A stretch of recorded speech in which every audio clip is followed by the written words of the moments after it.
আমার নাম মোহাম্মদ রেজাউল করিম, বাড়ি মুর্শিদাবাদ জেলার লালগোলা থানার মধ্যে। তো আমার সমস্যা হচ্ছে 20 বছর থেকে সুগার সমস্যা। তারপরে আমি অনেক ওষুধ খাই, মানুষ যেমন ওষুধ খায়, তো সেভাবে ভালো ফল পাইনি। মাস 6 আগে আমার হার্টের সমস্যা ধরা পড়লো। তো হার্টটা শেষ পর্যন্ত অপারেশন করলাম, কিন্তু 1 মাস আগেই ডাক্তার সমীর পুরাধারা মহাশয়ের একটা ভিডিও দেখে আমি খুব অনুপ্রাণিত হই। এই হার্ট অপারেশন হওয়ার পরে আমার 7টা ওষুধ কন্টিনিউ চলছিল। একটা ছিল হার্টের জন্য, প্রেশারের জন্য, সুগারের জন্য, কোলেস্টেরল, রক্ত পাতলা করা, বিভিন্ন রকম 7টা ওষুধ চলছিল।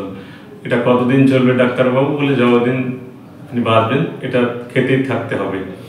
কিন্তু আমি এই স্যারের ভিডিও দেখে আমি আসি গত মাসের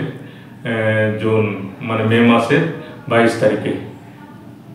এবার 1 মাস আমি ডাক্তার মশাইয়ের পরামর্শ অনুযায়ী কাঁচা খাবার খেলাম, আর কিছু ফুড সুপার ফুড দিয়েছিলেন, যেমন একটা হলো Amrita, liver care, colon detox আর ডাইজেস্টিভ।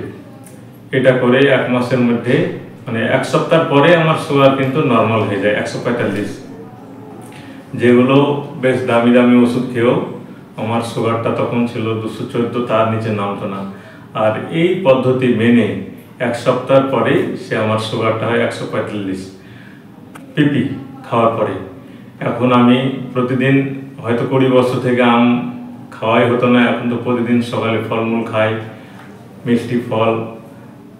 তারপরে এখন আমি এসবগুলো আর কোনো ওষুধ খাই না, ওষুধ আমার বান্ডিল বাঁধাই আছে। এভাবে আমি এখন চলছি, আলহামদুলিল্লাহ খুব ভালো আছি।